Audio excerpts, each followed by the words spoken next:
Good morning everyone. কি খবৰ আপোনালোকৰ? এয়া ৰাতিপুৱাই নেমু পানী মানুহজনে মই খাওঁ, নেমু পানী সানিৰ লগত। আৰু ব্ৰেকফাষ্ট কৰি মেলি মানুহজনে যাব ডিউটি। এতিয়া ব্ৰেকফাষ্ট কৰিলে আৰু বাই গৈ পেলাই গৈছে। আৰু ইফালে দেহাক মই ব্ৰাছ কৰিবলৈ দিছোঁ।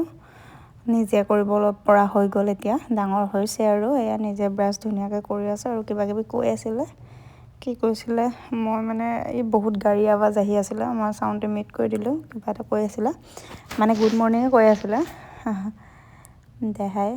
তাৰপিছতে ব্ৰাছ কৰাৰ পিছত দেহাকো খাবলৈ কিবা এটা দিলোঁ।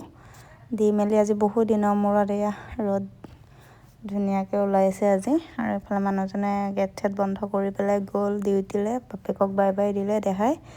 দি মেলি সন্ধিয়া সময়ত দেহাই অকণমান খেলি আছিলে নিজৰ খেলনাৰ লগত। আৰু এয়া সি নিজে কি বনালোঁ চোৱাচোন বুলি কৈছিলে। সেই গানৰ মোবাইলত মানে মিউজিক বাজি আছিলে, সেইকাৰণে মই তাৰ ভইচটো নিদিলোঁ।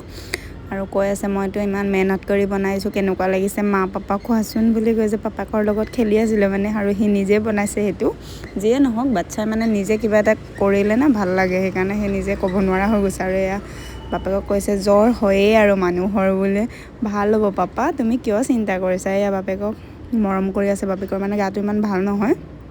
কৈছে কিবা পাপা তোমাৰ জল্দি ভাল হ'ব দিয়া, মই আছোঁ নহয়, মই তোমাক এনেকৈয়ে হাক কৰি থাকিম, চুমা খাই থাকিম, তুমি ভাল হ'বা জল্দি জল্দি বুলি কৈছে। সেয়া বাপেকক ইমান ধুনীয়াকৈ উমলাই আছে, মানে ভাল লাগি গৈছে। সেইকাৰণে মই ভিডিঅ'টো থৈ দিছোঁ, ডাঙৰ হ'লে বোলো চাবগৈ।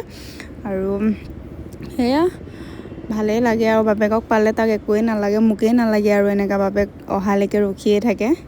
বাপেকৰ লগত খেলি এয়া ৰাতি বহুত দেৰিলৈকে খেলি থাকে।